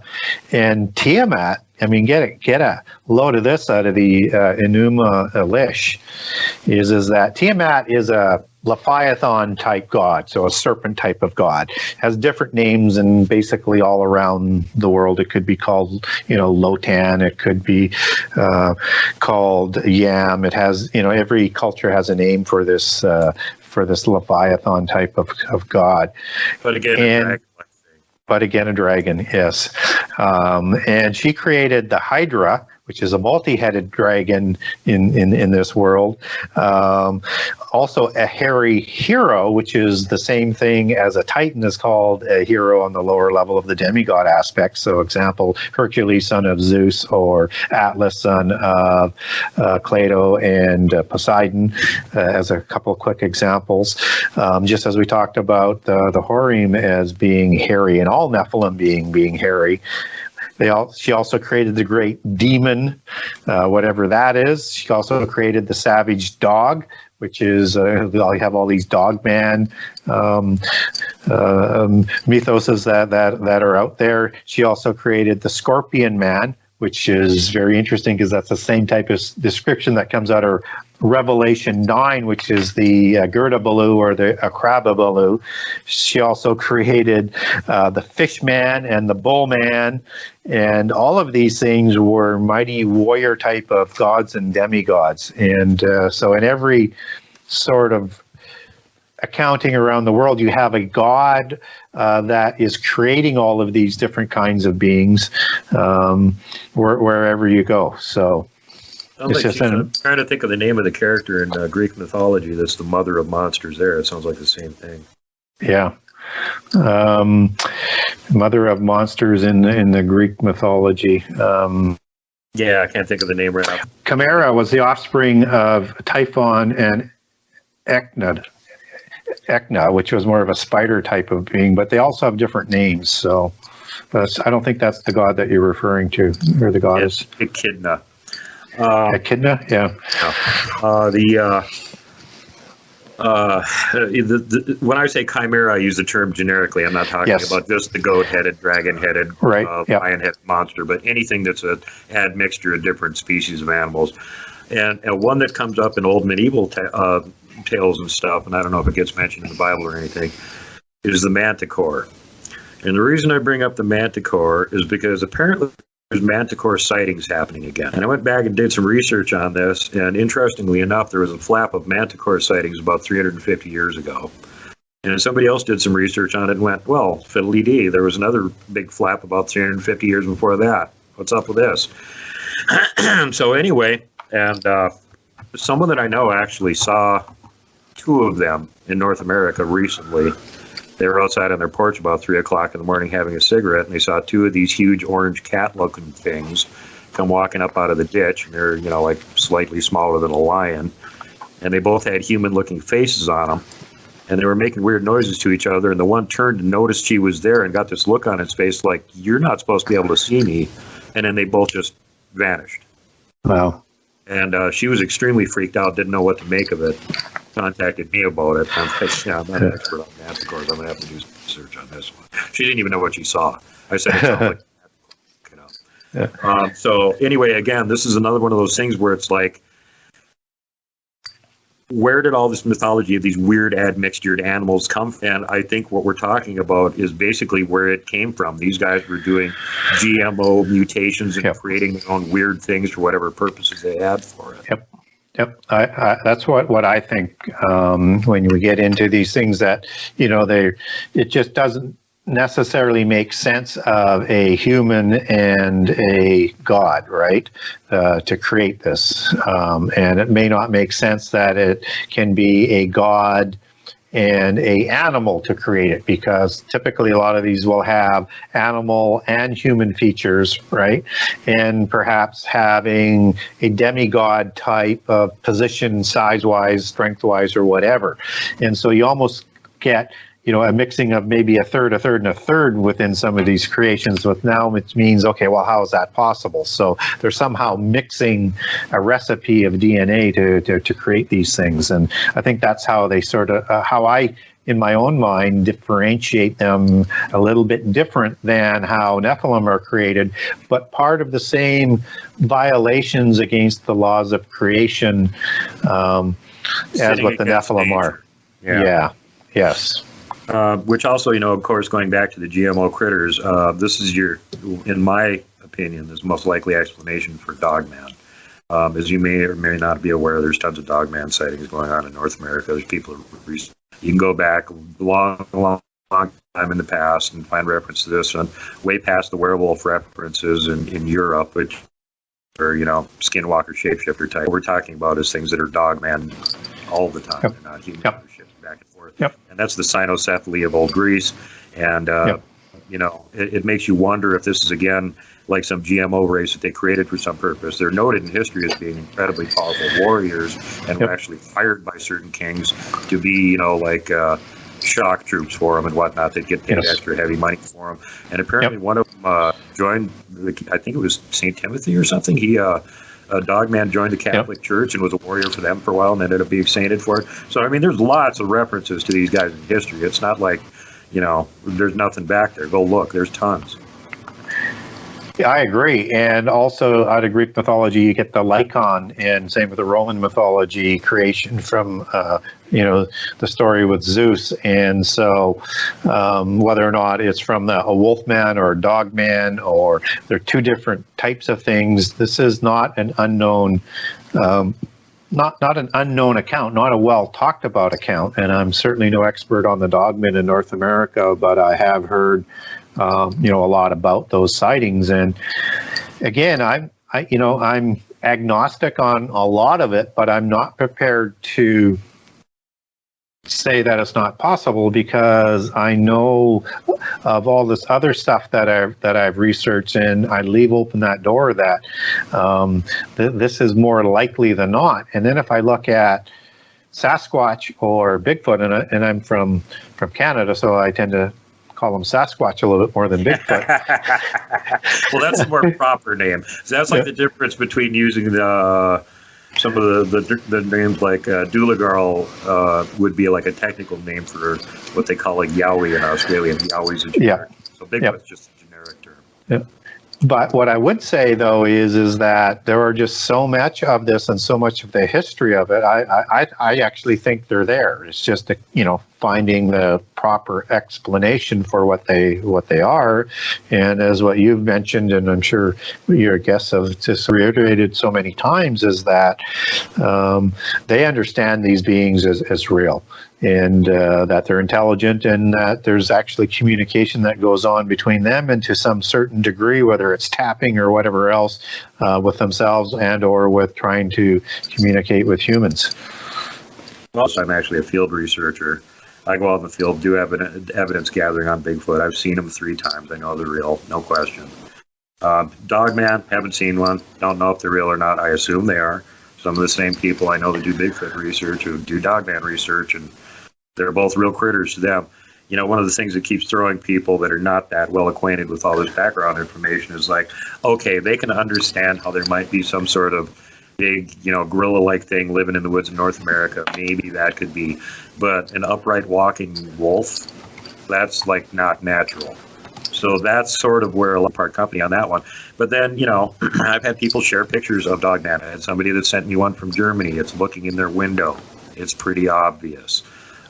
So, at that point, it's kind of like hard for me to go, oh yeah, Bigfoot's real. I've seen it, but there's no Dogman because I haven't seen it. I can't do that. I can't automatically discard what other people are telling me just because I haven't seen it. Yeah, exactly. Yep. Agree with that 100%. Not sure that I could carry a show talking about the Dogman sightings, but again, it certainly is possible. Well, you don't need to. There's tons of other people out there doing that job for you, Gary. You got your own area of expertise, which most people don't have anything that they know about. So thank the good Lord that you're out there and you're talking about this stuff, because, man, we don't have a whole lot of choices for people that have this sort of background knowledge. I mean, other than like Tim Alberino and Steve Quayle, and mainly all they talk about is giants. They don't really have that much to say about some of the other stuff that's connected to it. Yeah, and that's what I try and bring to the story is I try and bring credibility and show my sources so that people know where I'm getting my information from. And then secondly, to connect the dots, unlike other people have connected to them, as to who are they, how has it affected our history, how do we recognize that sort of residue of that what happened in the past happening today, and how is that connected to the end time that you were referring to earlier in the show with the days of Noah. And so if somebody is looking for information or a story about how this connects right from, the beginnings in Genesis to today and to the near future, that's what my book is all about. And those are the comments that I get back, is for the first time somebody's connected the dots. For the first time I understand the Old Testament. I understand what's going on in the world a lot better today. It's not going to help you resolve what's going on in the day, but you can at least have a better understanding of what's going on. Yeah. I know everybody I know that's read your book absolutely loves it. I unfortunately am a slacker and do not have a copy of it yet, so I'm sorry about that. But I'll give you an example of a friend of mine that read the whole thing, Wes Germer, Sasquatch Chronicles, and he said, it's like a gigantic book, but I couldn't put it down. I just wanted to not do anything else except read the whole thing cover to cover. That's not typical for either me or Wes. We're both good at read a little piece and ignore it for a while. Well, and so it would take when you come across a book with that much information, that long, that's that gripping. That should tell people something, man. If you want to know more about the subject, go get a copy of Gary's book. And it's 800 pages, and it's only $30. Realistically, that's not that bad. And tons of great, valuable information in there. You will not regret getting a copy of it. Appreciate that. And it is a long book, and I actually shortened it to get it published. It was actually almost 1,200 pages, certainly over 1,100. Yeah, I heard that. And I was like, no, I want the phone book sized one. I want the long one. So that's why I put out information a lot of times that's not in the book, just to get some more information out there. But it's one of those books where I knew it was going to be long, so I wrote it in mini stories. So each chapter is, averages, let's say 6 to 7 pages, and each mini story leads into the next chapter and story, and will keep coming up as the book unfolds. So you can literally read a chapter, walk away, come back and read it at your pace. You can't speed read it because there's way too much information coming at you to speed read it. I think you'll start popping some brain cells. Last night where you basically said your head will blow up if you try and read the whole thing. Yeah, I should put a warning that your head may explode if you read too fast. But and everybody, and it's well annotated. There's over 120 pages of endnotes, so you can see where I get my information from. And it literally does, take you through 6,000 years connecting the dots. And it's, how are you going to do that in less than 800 pages? Okay, so give the guy a break. He gave you so much information, it took a few pages to cover all of it. It's totally worth it. I love books like that you go back and read them over and over and over again and keep getting more information out of them. My pet peeves is when you get really gripping, really excellent book that's 80 pages and you're like, come on, man, you could have put some more in. Yeah, exactly. Yeah. So it was supposed to be the whole Gen 6 at the beginning of the Bible too. I mean, there's that one little passage. There were giants on the earth in those days, and also after and that's it. And you're like, wait, go back, tell me more. Yeah, and that's what got me intrigued, because I was getting at this from a prophecy perspective, and I want to verify what writers were doing at the time and see whether they were accurate or not. And very quickly on, you run into these giants in 4 verses in Genesis 6, and you go, what the heck's that all about? And you sort of, well, I'll just keep going, right? And then you get these giants showing up after the flood. I'm going, well, what the heck is that all about? Yeah. And then you get these demons and these fallen angels, and then you've got all these different things going on in Revelation. So I thought, I wanted to write a few books, and I thought, I'm just going to write a short book to see whether I can get published. And I'm going to somehow connect these creatures in Genesis 6 to the end time. And then once I started to mix in some of my other passions of history and mythology, and then mixed in the religions, that led me into the secret societies. And that just took me down all of these rabbit holes that it turned into hopefully the longest book I ever write. And in terms of time and length, because it just seemed like I was 30 years or something to write it. Well, a long time. When I started to write it, I started to write the book off of what I had documented from about 15 years ongoing. And then from 1998, I started to write it, and I was done about 2012. And then I was trying to figure out how to get it published after that. So That's a lot of work on one book. Yeah, so next one's going to be shorter. But you can make it like it in a series, so you could have more updates coming out. Well, the publisher wants me to do a sequel. I'm working on sort of a different type of book, but I may do a sequel. But it's going to be just sort of, some stuff that didn't make the first book and kind of more of the same. But there are some interesting areas that it didn't cover off. And of course, when I wrote this book, I wrote it so that it could be published in, 5 books or in 3 books or in 2 books. But the publisher thought that was a good idea until the editors came back and said, no, this one's got to be told in one story. So, well, that's just the opposite happened with Lord of the Rings. Tolkien presented it to them and went, "Oh, here it is, 1,640 pages." And they went, "No way, we're gonna make this 3 books." And he's like, "Oh, okay, I guess." Yeah. So, well, another thing that comes to mind here before we get done, run out of subjects to talk about for this episode. I noticed when I was looking through the table of contents of your book, yes, I haven't read it, but I have seen the table of contents, that you do actually make a connection with this whole thing. And of course, this is we've actually done a show on Operation High Jump, Base 211. So here comes World War II. Germany, Vril Society, Thule Society. Hitler had all these weird ideas. We're going to bring back the Teutonic Superman, the Teutonic giant with the blonde hair and the blue eyes. We're going to breed the people back to our original form. What? Do you think these guys were in cahoots with the blonde-haired, blue-eyed giants, or what was going on with that? Well, that's what they were trying to recreate. They believed in the Aryan version, and their version was Thule.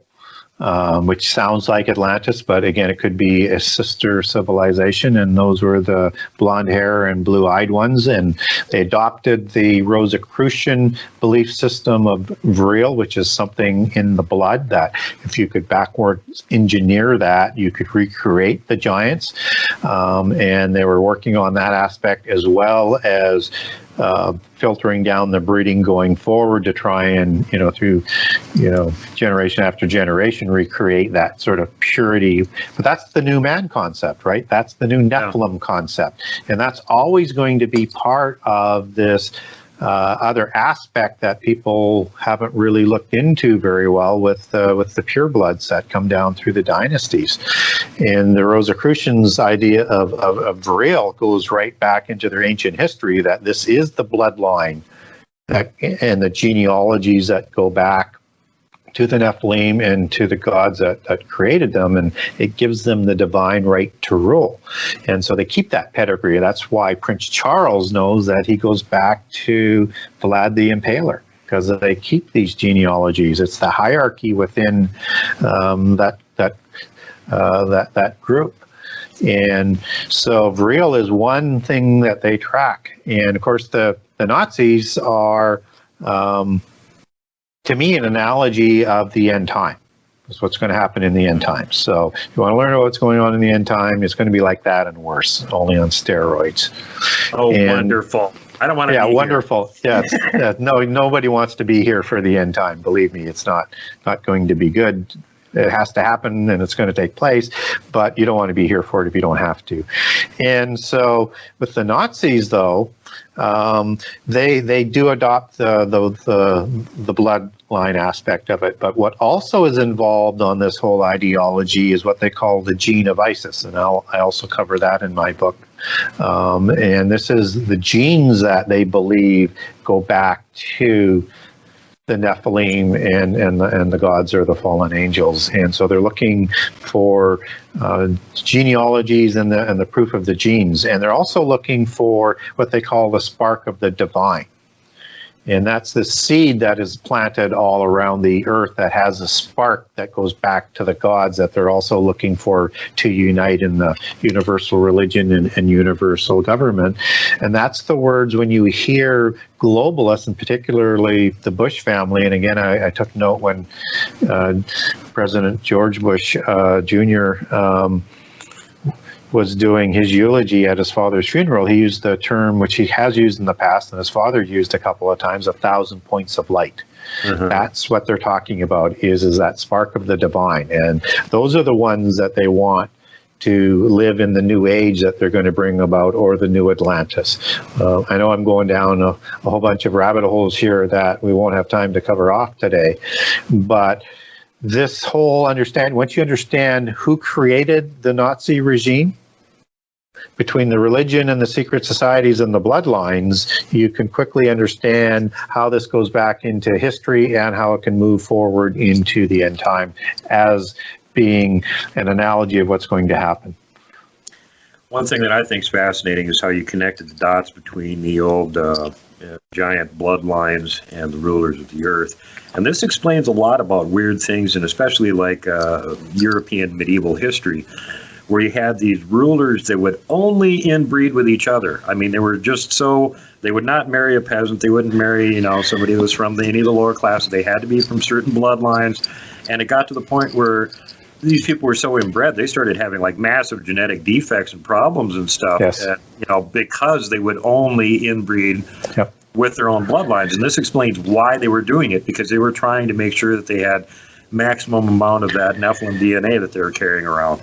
Exactly. And as I mentioned, the purer that bloodline and the genealogies that they have to prove it is the higher level they are in the whole hierarchy. And that's why they're always intermarrying to ennoble their bloodlines even more so. And the best way to understand this is look at World War I. So whether or not you have England that's ruled by the Hanovers, which we know as the Windsors, or the Wilhelms out of Germany, or the Habsburgs out of Austria, or the Bourbons out of Spain, or the Romanovs out of Russia. It doesn't matter which dynasty that you look at, this was all cousins. So this was an inter-family war over power within the same family, because they all intermarried. They're all cousins.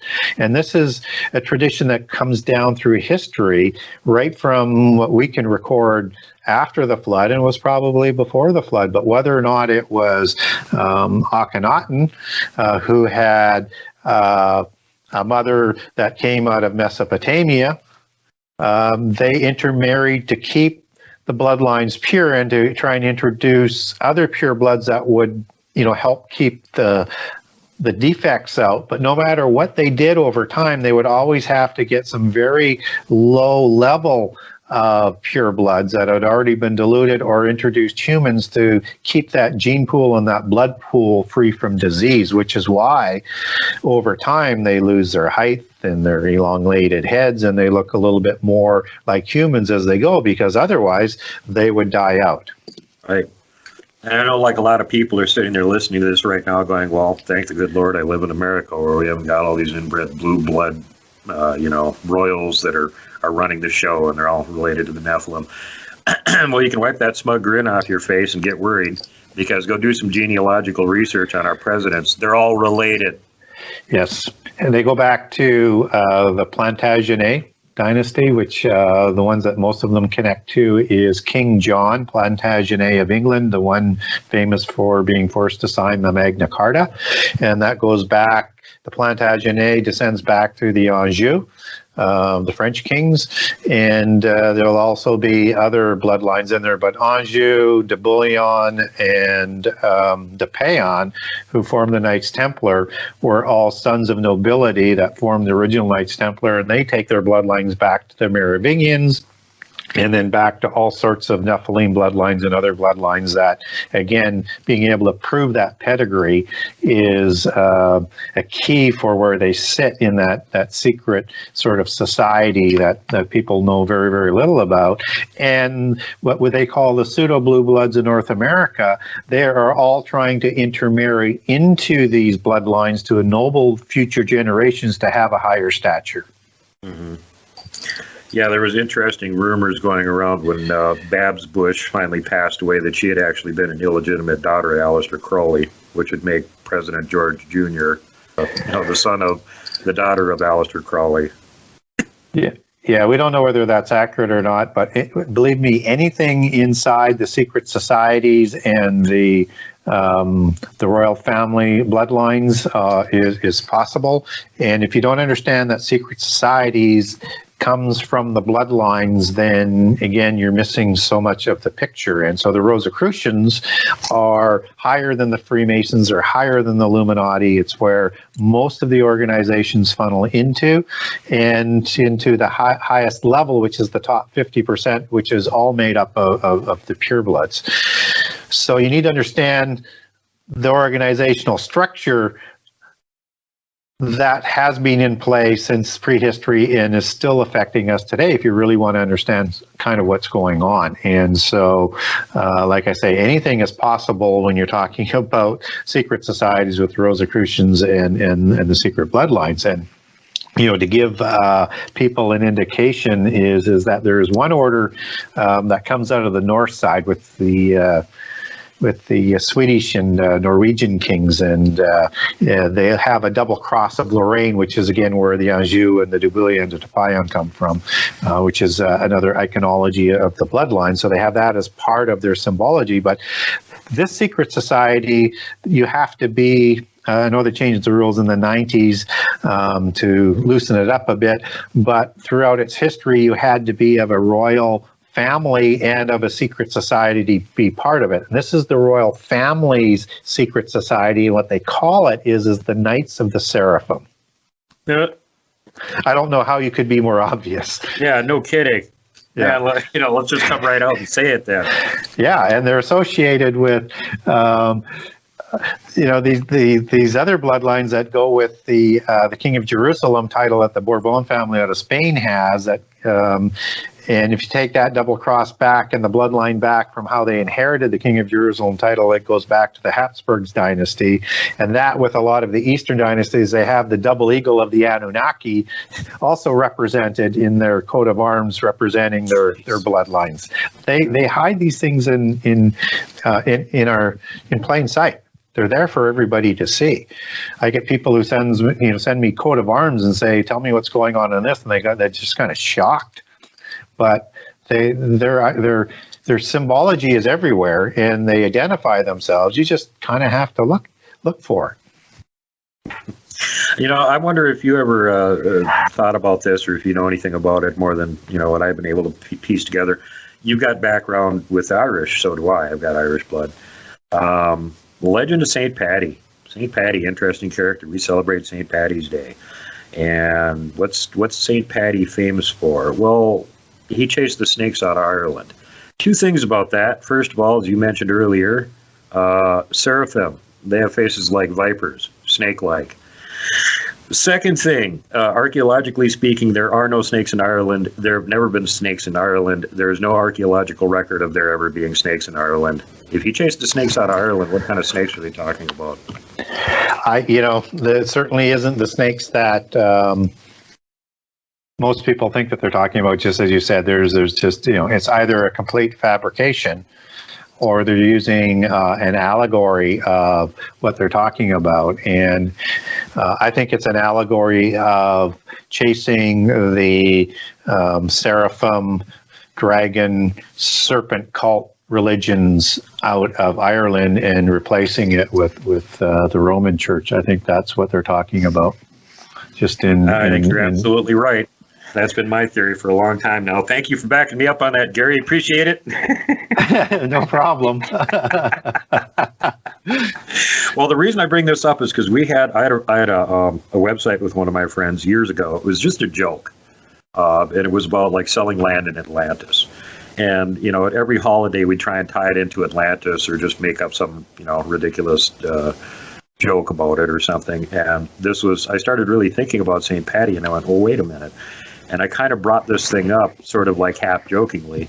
And the very next day, our website got attacked and pretty much taken down for no apparent reason. Yeah. So, and it's not like or at least, we're not making this up, what we're talking about in terms of the mythology. If you look at what the religion was like, I mean, the Celtics religion, ascribed their wisdom that they received as coming from reptiles or snakes. And the Druid priests have written in Gaul and Ireland and all over, they describe themselves as serpents. And I think these are, again, part of, what St. Patrick was wiping out. And they had a practices of worshiping serpents in the Celtic religion of old, and their solar deity was symbolized by the serpent, and that's always the head deity in the pantheon is the sun god, and this the deity was called the dragon ruler of the world, and his chariot was drawn by serpents, and his priests that who looked after the religious aspect of it, they were sort of what they would call the Ophidy gods, or the Ophidy priests of the gods of, and so Ophidy is just a Greek word for serpent, and they were called adders. So, I could go on and on and on of the serpent connections to the Irish ancient religion of the Tuatha De Danann, but it is so heavily immersed in serpent imagery, you could easily say that and take it as truth that that's who St. Valentine was eradicating from Ireland, was this religion. So I wanted to underline the point with a few more facts on it. Right on, thanks. And I'll extrapolate even further. That's over here in North America too. The biggest earthwork, the biggest ancient earthwork that we got over here in the U.S. is serpent mound. Yeah, like a serpent. And why doesn't that ground erode? Yeah, it's built with the technology we don't have today. We couldn't build that serpent mound with dirt and not have it erode. Well, and there's other things, like weird things along those lines here in North America with the copper mining that happened way back in antiquity, and doing it because they weren't making anything out of copper. A lot of that copper ended up over in Europe. They can trace it back to the mines here in North America where it came from, how to get over there. So there's a whole bunch of weird things going on back here in North American history that are being conveniently left out of the history books and ignored. When you get that sort of stuff, just take it with a huge grain of salt. And to back up something else you were talking about earlier, you mentioned the Greek mythology and how some of this really seems to tie in, like Zeus throws thunderbolts, and then his half-human demigod son Hercules was a hero. You go over here to North America to the Navajo legend. They had this giant Yeatso they were fighting. Well, how did they beat him? 2 hero twins showed up. They consider them demigods, just like Hercules. Exact same concept for them. How did they defeat Yeatso? They shot him with their bows that fired lightning arrows. Yeah, it's crazy, the similarities. And that's one of the points that, I like to make on shows and people, is that you have the same accounts being talked about in Genesis as you have in all the different religions and mythologies and histories around the world, just through a different vernacular and religious lens. Yeah, and the flood account's a prime example of that, Gary. You know as well as I do. Like, every place on Earth has this weird story about, there was a huge flood, blah, blah, blah, blah, blah. Well, if it's not real, where'd this come from? How'd they all get this idea? And I'll take it another step further. The dragon thing. Okay, that's an interesting creature. Why would somebody make up, a reptile with wings that can fly? That seems kind of weird and unrealistic. Well, you could say a pterosaur skeleton. Maybe that's where they got the idea from. Okay, let's say that. Somebody dug up a pterosaur skeleton. They went, well, this kind of looks like a lizard, and it's got wings, whatever. It must be a dragon. Okay, explain to me how the Inuit have a concept of a dragon. These people live around the North Pole. There's no lizards, reptiles, or snakes up there. How do they know what a dragon is? It's inexplicable. Absolutely inexplicable. It cannot be explained why it's in all cultures. And and people are amazed sometimes when I say, well, just look at the Central and South American gods, whether it's Quetzalcoatl or the other gods. They're all referring to either the same god or the same type of god, and it's called a plumed or feathered serpent. Yep. Well, when, earlier on in the show, when I said the seraphim angels, had wings and you put feathers on them, you have a dragon. That's what they're talking about. And so when you move over to China and it talks about the dragon creation gods, they're talking about the same being. Dragon and serpent were the same understood meaning in ancient history.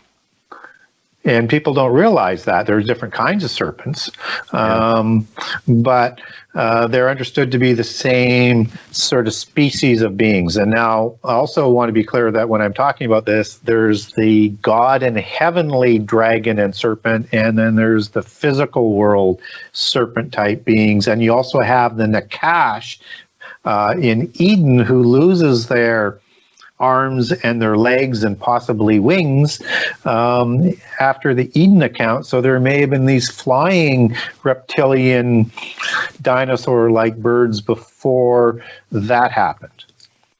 What's interesting is that when in the Eden account, where you have Eve being created, you have some very odd language here, is that God couldn't find a suitable partner for Adam. Is it talking about the Nakash? Is it talking about other humans?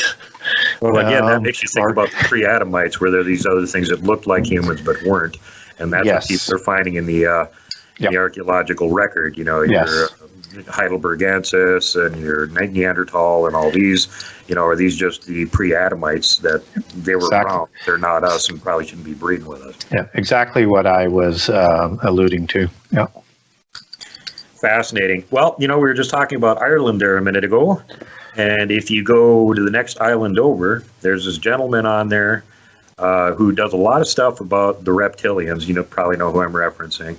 And you know, for years we talked about him, me and some of my friends who are interested in the Bible, and what is with this guy, because a lot of his information seems really good, and then all of a sudden he goes over the cliff and he's talking about reptilian shape changers. Yeah. Well, then when I came to the point where I found out that the seraphim were viper-faced, I went, uh-oh, maybe this guy's onto something. Yeah, and what we don't know is were all of the traits passed on, or some of the traits that the seraphim had passed on to their offspring, because the angels coming to this world had a shape-shifting capability. They could take any gender that they want. They could take any form they wanted in this world that they chose. So they could appear in many different kinds of things. So, and we see that in the Bible, where you have angels shown in all sorts of different forms. Not only these seraphim angels, and you have you know, the four beasts that are around the throne. You have ones that look like humans that people understand they are angels. We have ones that look like humans or people don't know they're angels, and we have these giant, huge, shining being ones, and on and on and on. And so they all take sort of different shapes and form on the earth, and because they need to take a physical form to interact in the world physically. And so the theory is that somehow this was passed on to their offspring. We don't have any proof that they have that, and I'm certainly not totally advocating by any stretch of the imagination that the offspring have a shape-shifting capability to hide their reptilian nature. But that's where the theory comes from, and even though I don't subscribe to it because I don't have any proof of it, I don't totally rule it out either. Yeah, it made me take a lot more serious look at what he was saying after I figured that one. I was like, oh, maybe I better pay attention to some of the stuff this guy's talking about. He just might be right about this, and just in case he is, I should probably know what he's talking about. Yeah, and there's no doubt that within that inner circle of the purebloods, I mean, they consider themselves a superior being, right? They consider themselves the offspring of gods, and we do know that they were all described for the most part as serpent-like beings, as kings in the elite class in ancient history, and so they would still consider themselves, I think, reptilian, and who knows, maybe they are somehow hiding their true appearance. But again, we don't have any proof of that. Lots of speculation, but no proof. Interesting thing to keep in mind, though. Keep watching for those TV news people's pupils to change to slit-like every so often. Anyway, I'd like to mention again that I had several people actually bug me about this, that I need to ask you about it. And I know you sort of like briefly glossed over it here earlier, so I wanted to bring it up again. The lion men of Moab, what did they physically look like? Were they like a centaur that had like upper body of a human, lower body of a lion, or was it just like a lion with a human head, or what were they supposed to look like? Yeah, so typically we get depictions of these beings as in both ways. You have ones that just have a lion's head in a human's body. And you also get reliefs and depictions coming out of history where they have 4 legs and